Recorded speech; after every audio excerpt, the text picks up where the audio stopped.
욥기 7장 1절부터 10절까지 말씀 한 절씩 교독합니다. 욥기 7장 1절부터 10절의 말씀입니다. 이 땅에 사는 인생에게 힘든 노동이 있지 아니하겠느냐? 그의 날이 품꾼의 날과 같지 아니하겠느냐?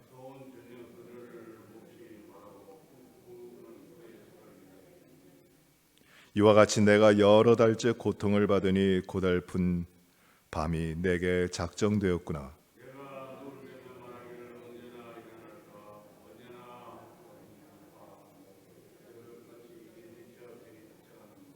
내 살에는 구더기와 흙덩이가 의복처럼 입혀졌고 내 피부는 굳어졌다가 터지는구나.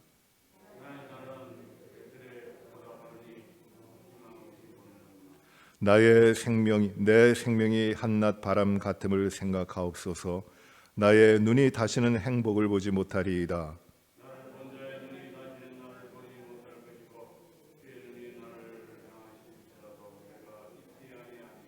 구름이 사라져 없어짐 같이 스올로 내려가는 자는 다시 올라오지 못할 것이오니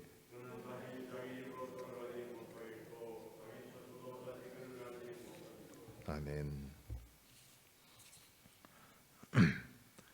욥이 이제 그 엘리바스의 그 핀잔과 그리고 책망에 대해서 욥이 자신의 입장을 말씀하고 있습니다. 6장부터 이 욥이 자신의 말을 하고 있는데 그 말에 욥이 하는 내용은 웬일인지 모르겠다. 이런 고통을 내가 당하고 있는 것이 극심히 어렵지만 이 원인을 모르겠다. 참 나는 이 생명을 어떻게 살아갈 것인가 하는 그런 고통 가운데 말을 하고 있습니다. 4장과 5장에서 엘리바스가 와서 욥에게 이 고통을 당하는 것이 너에게 분명히 문제가 있기 때문이다. 너에게 죄가 있다. 분명히 내가 알지 못할지라도 너에게 죄가 있는 것이기 때문이다. 인과 응보고 그리고 악을 행하였으니 악에 대한 보응이 있는 것이다. 그리고 핀잔을 줍니다. 그렇게 그 욥이 당하는 고난의 원인이 바로 그 자신의 죄악 때문이요, 그 자신의 허물 때문이라고 하는 것을 이야기하고 있습니다. 그러나 욥에게는 위로하러 온 친구들 가운데 이 엘리바스가 하는 그 말이 위로가 되지 않고 오히려 나에게 고통을 가져다 준다고 합니다. 더 심각한 고통을 줍니다. 하는 말이 다 옳지만은 그러나 그것이 나를 더 괴롭게 한다고 이야기합니다. 위로가 되지 않는 것입니다. 욥은 의인이었고 정결한 사람이었고 그리고 하나님 앞에 그 부족함이 없는 그 믿음의 사람이요 깨끗한 사람이었음에도 그 하늘에서 하나님과 하나님이 주재하시는 그 모임 가운데 사탄으로 말미암아 사탄이 그 욥이 까닭 없이 하나님을 경외하겠습니까? 까닭이 있지 않겠습니까? 그 몸을 치시면 그가 가지고 있는 것을 다 빼앗으시면 그가 분명 하나님을 욕하고 하나님을 떠날 것입니다. 그러나 하나님은 그런 사탄에게 그 욥에게 고통을 주고 모든 것을 빼앗아갈 것을 허락하시지만 그의 생명은 해하지 못하도록 하십니다. 그 원인이 돼서 그런 일로 인하여 지금 욥이 고통을 당하고 있는 것입니다. 그러나 그 고통과 그 재난의 원인 그것을 욥은 알지를 못하고 어느 누구도 알지를 못합니다. 그 고난 가운데 재난 가운데 오늘 7장 말씀해 보시면은 그 욥이 고백하고 있는 내용들이 나옵니다. 먼저 1절에 보시면은 이 땅에 사는 인생에게 힘든 노동이 있지 아니하겠느냐? 그의 날이 품꾼의 날과 같지 아니하겠느냐라고 합니다. 여기에 인생에게 힘든 노동이 있다. 사는 것이 힘들다는 것이에요. 그런데 여러분 우리가 보는 성경이 좀 개정 성경인데 이전 성경에 개역 성경이라고 있었습니다. 우리가 이전에 보던 성경인데 그 성경이 이렇게 번역을 했어요. 세상에 있는 인생에게 전쟁이 있지 아니하냐. 전쟁이라고 이야기했어요. 만군의 여호와 하나님이라는 말을 쓰는데 그 사바라는 말입니다. 그 같은 말을 썼어요. 만군, 즉 전쟁하시는 하나님이신데 그런데 여기에 인생의 힘든 노동이라고 하는 말로 번역을 했습니다. 이 말의 뜻이 전쟁이라는 말이에요. 싸바, 짜바라는 말입니다. 이 산다고 하는 것이 정말 어렵지 않느냐? 피 튀기며 살아가야 되는 전쟁이 아니냐? 산다고 하는 것이 인생이 전쟁이 아니냐라는 말이에요. 그만큼 힘든 겁니다. 욥이 그렇게 말을 합니다. 고백을 합니다. 인생이 바로 힘든 노동, 전쟁이 아니겠느냐? 그의 날이 품꾼의 날과 같지 아니하겠느냐? 품꾼의 날과 같이 어렵게 고통과 노동과 수고를 다 하고 그렇게 하루하루가 지나가지 않겠느냐? 종은 저녁 그늘을 몹시 바라고 품꾼은 그의 삭슬 기다리나니, 종은 일을 할 때 쉼이 올 그 저녁 때까지를 기다리고, 저녁이 오기를 기다리고, 품꾼은 그 삭슬 받기를 기다리면서 그의 날들을 고통 가운데 지내는 것이 아니냐. 이게 인생 아니냐. 누구의 삶이 다 그렇지 않느냐. 3절 말합니다. 이와 같이 내가 여러 달째 고통을 받으니 고달픈 밤이 내게 작정되었구나. 그렇게 수고하고 고통당하는 날뿐만 아니라 이제 나에게는 고통당하는 밤까지도 작정되어 있지 않느냐. 그 밤에도 고통당하고 있음을 이야기합니다. 4절에 내가 누울 때면 말하기를 언제나 일어날까, 언제나 밤이 갈까 하면서 새벽까지 이리 뒤척 저리 뒤척 하는구나. 밤잠을 자지 못하고 고난당하고 있습니다. 5절에 내 삶에는 구더기와 흙덩이가 의복처럼 입혀졌고 내 피부는 굳어졌다가 터지는구나. 내 몸은 썩었고 내 몸은 문드러졌고 헐었고 거기에 구더기가 피어나고 흙덩이가 의복처럼 입혀졌고 그리고 굳어졌다가 터지는 것이 이게 몸이냐. 내 몸은 이렇게 고통을 당하고 있고 그렇게 이야기합니다. 극심한 고통입니다. 나는 6절에 나의 날은 베틀의 북보다 빠르니 희망 없이 보내는구나. 그 날이 고통 가운데 지나는 날이 그 베틀의 북처럼 이렇게 한 줄 가고 그 씨와 날이 움직이면서 그 배를 짜잖아요. 그 날처럼 빠르게 지나가는데 이것은 시간이 빠르다라는 의미보다도 그 고통이 수없이 반복되는, 셀 수 없이 반복되는 그 고통 가운데 하루가 지나감 그 시간을 기억하지 못할 정도로 빠르게 그 고통 가운데 가지 않느냐는 것이에요.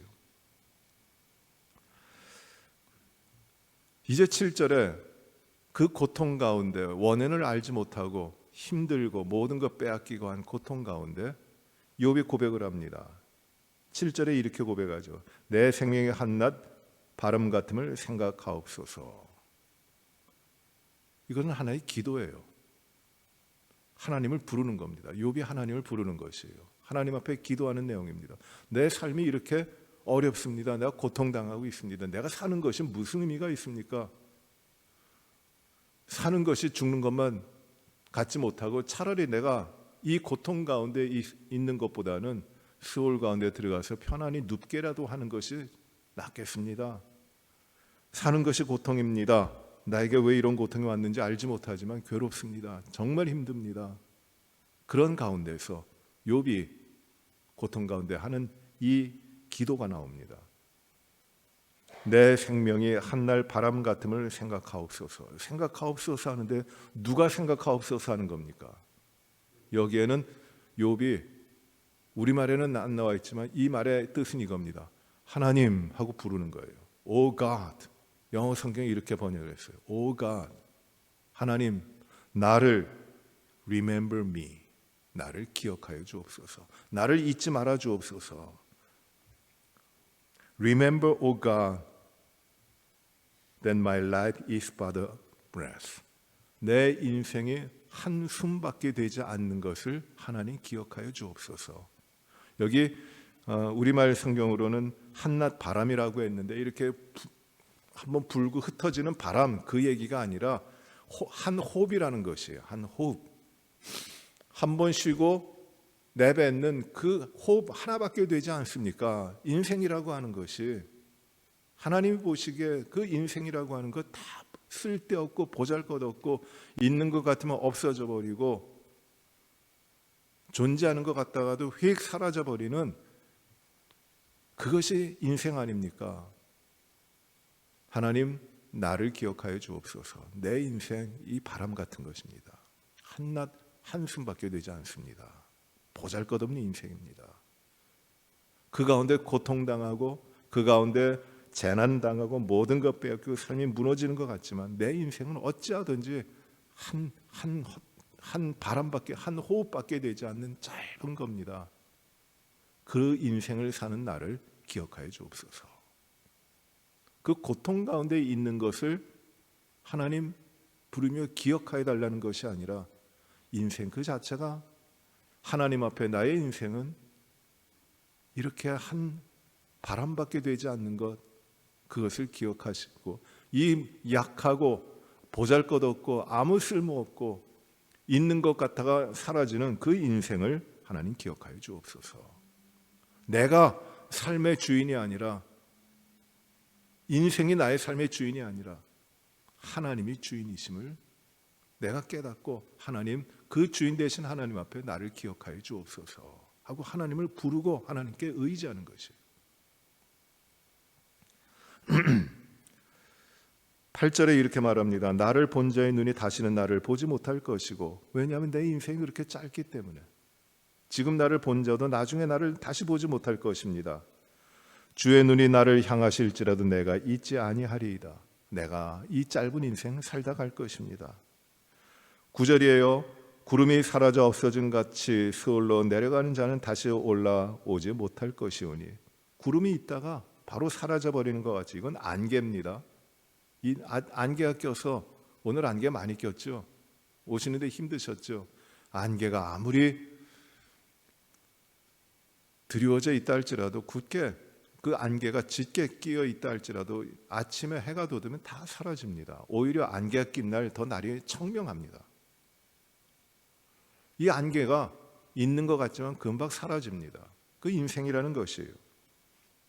10절에 그는 다시 자기 집으로 돌아가지 못하겠고 자기 처소도 다시 그를 알지 못하리이다. 내 인생이 이제 내 집으로 돌아가지 못하고 끝나버릴 것인데, 하나님, 이 인생 가운데 있는 나를 하나님 돌아봐 주옵소서. 내 인생이 그런 것입니다. 내가 어떻게 내 인생 가운데 잘났다고 이 땅에서 내 인생에 잘됐다고 자랑하고, 내 인생에 무너졌다고 한탄하고, 내 인생에 무엇인가 부족하다고 어렵다 그러고, 내 인생에 모든 것들이 갖춰졌다고 떵떵거리고 살고 자신 있게 살고 하겠습니까? 내 인생이라고 하는 것이 바로 이렇게 있는 것 같으면 없어지는 것인데, 하나님만 주인 되신 하나님이신데 그 하나님을 찾고 있는 것이에요. 다윗은 이렇게 고백합니다. 시편, 다윗의 고백이 시편 39편 5절을 보십시오. 시편 39편 5절.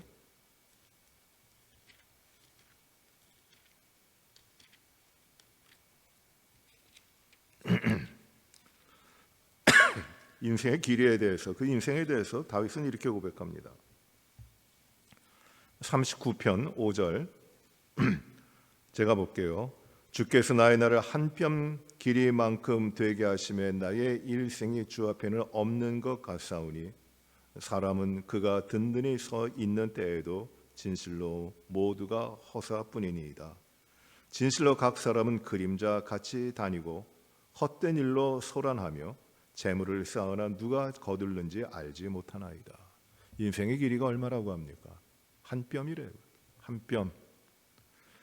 한 뼘, 손바닥밖에 안 된다는 겁니다. 이게 인생이에요. 그리고 인생은 존재하는 것 같지, 있는 것 같지만 그림자라는 것은 그림자라고 합니다. 그 인생 가운데 그림자와 같은 인생이기 때문에 있는 것 같으면 없어지고 취할 것 같으면 취하지 못하고 내 것이 아니라는 것이에요. 재물을 모으지만은 그 재물을 누가 취할지는 알지 못합니다. 그게 인생이에요. 그 인생 가운데 희노애락 가지고 그 가운데 살아가느냐? 지금 고백하고 있는 것은 무엇이냐면, 그러나 내 삶에는 하나님이 계시다라고 하는 것을 발견하는 것이에요. 그걸 깨닫는 것이에요.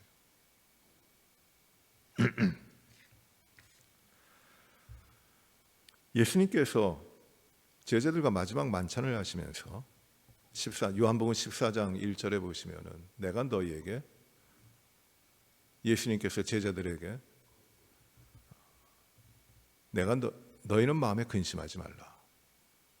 너희는 마음에 근심하지 말라. 그렇게 말씀하십니다. 제자들이 왜 근심할까요? 근심한다고 하는 그 존재의 그 근본을 잃어버린 것이에요. 살아갈 이유를 이제 상실한 겁니다. 왜 근심합니까, 제자들이? 근심을 하고 있으니까 주님이 말씀하신 것이잖아요. 왜 근심합니까? 제자들의 삶은 예수님을 쫓아다니면서 제자들은 참 기가 막히게 행복했을 거예요. 날마다 주님 쫓아다니며 주님을 바라보고 주님과 함께하며 다니는데 주님이 병든 자도 일으키시고 오병이의 기적을 베푸십니다. 와, 그 기적을 봐요. 바로 주님 때문에. 죽은 자도 살리십니다. 와, 우리 주님이, 이 주님만 계시면, 그 주님과 함께 있다고 하는 것이 얼마나 기쁘고 얼마나 행복합니까? 세상에 무엇이 이런 기쁨을 줄 수 있고 이런 어떤 것이 주님과 함께 있다고 하는 것, 우리 주님 외에 어떤 것이 더 기쁨과 행복을 줄 수 있겠습니까? 모든 걸 다 하세요. 생각하지 못하는 것까지 다 하십니다. 말씀 한마디 한마디가 정말 이 땅에 어디서도 들을 수 없는 진리를 말씀하시고, 그리고 사랑을 베풀어 주시고 놀라운 기적 베풀어 주시고, 그 주님은 날마다 바라보고 날마다 깨닫는데 정말 엄청난 분이에요. 그 주님과 함께 있는 것만도 행복합니다. 그런데 어느 날 주님이 떠나신다고 하시는 것이에요. 그리고 내가 얼마 후면은 잡혀서 죄인의 모습으로 십자가에 죽으신다고 하시는 것입니다. 그 나의 삶을 행복하게 만들고 만족하게 만들었던 그 주님이 나를 떠나신다고 하니 제자들은 그때 근심하는 것이에요. 내가 살아갈 이유, 나에게 가장 행복한 것, 내가 가장 누려야 되는 것, 나에게 삶에 가장 중요한 것, 그 주님이 계셨는데, 그래서 행복했는데 그 주님이 떠나신다는 것이에요. 행복의 근원이, 삶의 근원이 다 깨져버리는 겁니다. 주님 없이는 우리가 어떻게 삽니까? 주님 떠나시면 안 됩니다. 그래서 제자들은 근심합니다. 그때 주님이 하시는 말씀이에요. 너희는 마음에 근심하지 말라. 왜 근심하지 말라고 하십니까? 아버지를 믿으니 또 나를 믿으라는 것이에요. 하나님이 아버지가 계시고 내가 너와 함께한다. 그리고 14장 27절인가요? 요한복음 글로 가시면 내가 너에게 평안을 주노라. 내가 주는 평안은 이 세상이 주는 평안과 같지 아니하다. 이 평안을 주신다는 것이에요. 주님은 떠나시지만 근심하는 제자들이 하나님이 함께 하시는 것을 알게 하시고 깨닫게 하심으로 그들이 근심하지 아니하도록 그 하나님의 함께 하심 가운데 가장 커다란 평안이 있음을 깨닫게 하시는 것이에요. 그 가운데 빌립은 이렇게 이야기합니다. 주여 우리에게 아버지를 보여주시옵소서. 아버지 보여달라고 합니다. 그 빌립에게 주님이 이렇게 말씀하시죠. 너희가 3년 동안 나를 따라다니며 내가 따라다닐 때 내가 아버지를 너희에게 보여줬는데 왜 또 아버지를 보여달라고 하느냐. 나를 본 자는 아버지를 본 것이다. 나는 떠나지만 너희에게 지금 아버지 하나님이 함께 하시고 하나님이 너희 삶에 있으니 뭐를 근심하느냐. 그 하나님이 너희를 인도하실 것이다. 너희와 함께 하신다. 그러니 평안하라. 지금부터 한 2500년 전에 이스라엘 백성 나라가, 유다 나라가 멸망할 때, 바벨론의 포로로 잡혀갈 때 그 유다의 귀족의 자제들이 바벨론 왕 느부갓네살에게 다 끌려갑니다. 그리고 그 중에 똑똑하고 총명한 자제들을, 유대 청년들을 이제 뽑아가지고 바벨론의 그 신하들로 키우기 위하여 훈련시킵니다. 모든 것을 갖추고 훈련시킵니다. 그 훈련시키는 목적은, 그렇게 유다의 청년들을 훈련시키는 목적은 무엇이냐 하면 바벨론의 왕, 즉 느부갓네살이 하나님이라고 하는, 신이라고 하는 것을 깨우치고 신이라고 하는 것을 믿고 그 신을 위하여, 그들의 신, 바벨론의 왕을 위하여 살아가도록 하는 것, 충성하도록 하는 그 사람을 키우기 위하여 이 유대 청년들을 끌고 간 것이에요. 아마 10대 후반 가운데 다니엘과 사드락과 메삭과 아벳느고가 있었을 것입니다. 그들도 끌려갔어요. 그들도 왕의 진미가 차려졌고 그들이 그 모든 지식과 지혜와 학문으로 훈련을 받고 교육을 받습니다. 그런데 어느 날 그 느부갓네살 왕이 금으로 신상을 만들고 여기에 절하라. 이것이 신이다.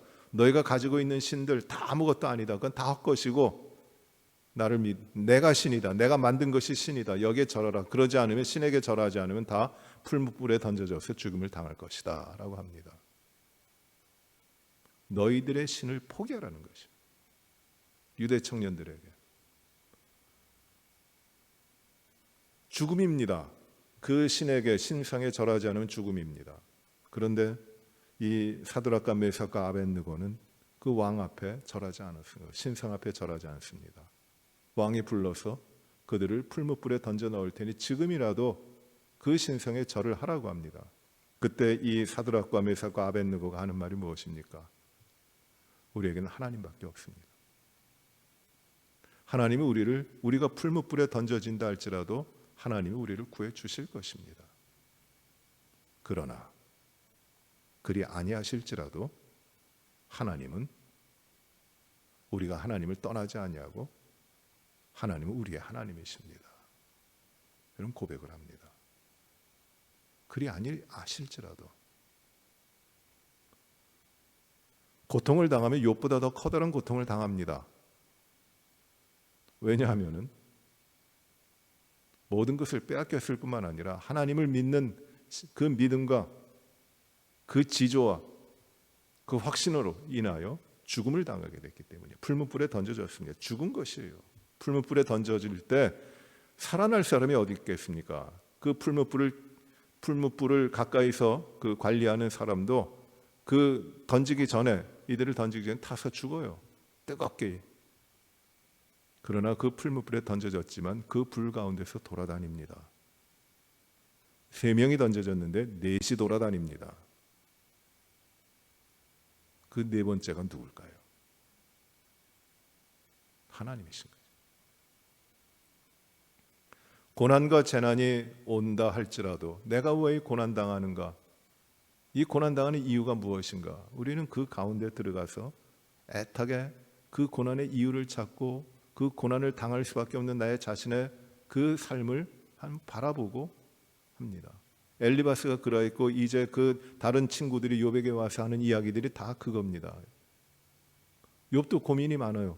이게 무엇일까? 왜 이럴까? 내가 왜 이런 재난과 고난을 당하는가? 그러나 이제 깨닫는 것은 또 하나님이 알게 하시는 것은 무엇이냐면 그 고난의 문제가 아니라 그 고난이 있고 삶이 이루어져 간다 할지라도 하나님이 계시다고 하는 것, 그 삶에 하나님이 주인이시라고 하는 것을 깨닫게 하시는 것이에요. 그것을 발견하게 하시는 것이에요. 하나님이 계시다. 내 삶의 주인은 하나님이시다. 고난 그거 문제 아니라는 것이에요. 그것이 문제가 아니라는 것이에요. 하나님이 계시다는 것이에요. 우리는 어려운 일을 당하면 왜 이런 말을 합니다. 왜 이게 나에게 일어나?